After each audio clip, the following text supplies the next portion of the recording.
Europe 1. Avec Anne-Laure Jumet, le journal de l'écho. Bonsoir Anne-Laure. Bonsoir. Et la bourse de Paris de nouveau dans le vert. Oui, plus 0,7% à 4512 points. C'est la troisième séance consécutive de hausse.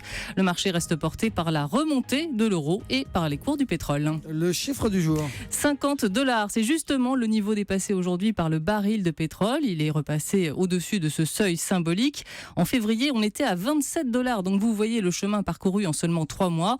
Alors cette remontée plutôt spectaculaire est due à une réduction de la production. Des groupes américains spécialisés dans le pétrole de schiste ont dû fermer un peu le robinet, car avec la baisse des cours, leur production n'était plus rentable. Et puis, il y a eu des facteurs exceptionnels.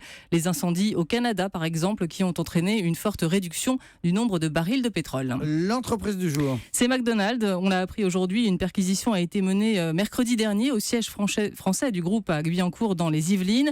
Une perquisition dans le cadre de l'enquête pour blanchiment de fraude fiscale en bande organisée. Une enquête ouverte au début de l'année. Les policiers ont saisi de nombreux documents.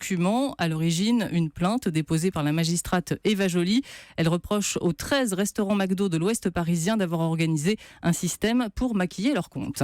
Le fait du jour, Anne-Laure Jumet, c'est que vous nous dites que pour sortir du bras de fer avec la CGT sur la loi travail, le gouvernement pourrait chercher du côté de Force ouvrière. Oui, et c'est en tout cas ce qu'on pense au groupe socialiste à l'Assemblée. Les députés, et notamment le rapporteur du texte, Christophe Sirugue, veulent trouver une porte de sortie. Et en coulisses, ils espèrent bien convaincre Force ouvrière, donc, et son leader, Jean-Claude Mailly, avec une évolution symbolique. Cette évolution, elle porte, selon nos informations, sur les heures supplémentaires. La proposition qui est sur la table, c'est en fait de retirer les heures sup de l'article 2. Autrement dit, on ne change rien. Ce que dit la branche professionnelle s'imposera aux entreprises du secteur. Par exemple, quand la branche dit l'heure sup est rémunérée 25% de plus qu'une heure normale, eh bien, un accord d'entreprise ne peut descendre en dessous de ces 25%. Alors cette proposition est lisible et de gauche, explique-t-on au groupe socialiste à l'Assemblée, qui espère bien emporter l'adhésion de FO. Si Jean-Claude Mailly l'acceptait et demandait à ses troupes d'arrêter la mobilisation, eh bien, ce serait évidemment un succès, parce qu'on a tendance à l'oublier.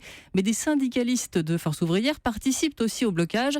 Donc sans eux, la CGT perdrait un allié de poids. Voilà la stratégie. Mais pour l'instant, l'exécutif n'en veut pas question d'afficher un recul de cette importance. Et puis, il y a quand même un risque non négligeable d'énerver encore un peu plus Laurent Berger, le leader de la CFDT, qui l'a dit encore aujourd'hui, retirer la loi travail ou la vider de sa substance serait inacceptable. Mais les députés socialistes espèrent quand même trouver cet accord avec Force ouvrière et convaincre ensuite au plus haut niveau l'État, et donc l'Élysée et Matignon.